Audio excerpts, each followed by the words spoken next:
நினைத்தாலே முக்தி தரக்கூடிய ஒரு இடம்தான் திருவண்ணாமலை.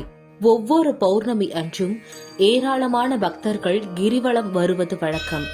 அந்த வகையில் சித்ரா பௌர்ணமியை முன்னிட்டு திருவண்ணாமலையில் லட்சக்கணக்கான பக்தர்கள் திரள்வார்கள் என எதிர்பார்க்கப்படுகிறது.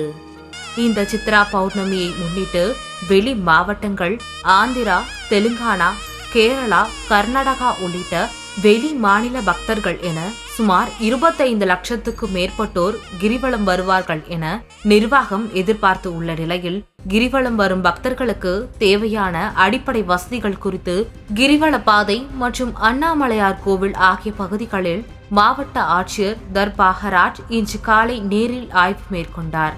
மேலும் குடிநீர், மருத்துவ வசதி மற்றும் பாதுகாப்பு அம்சங்கள் குறித்து மாவட்ட ஆட்சித்தலைவர் ஆய்வு மேற்கொண்டார்.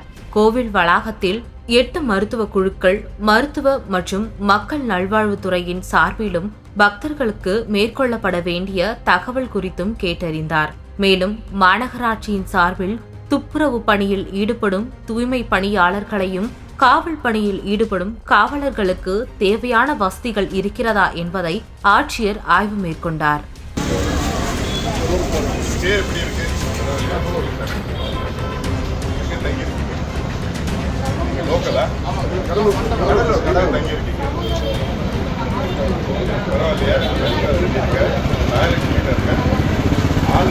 பரவாயில்லையா?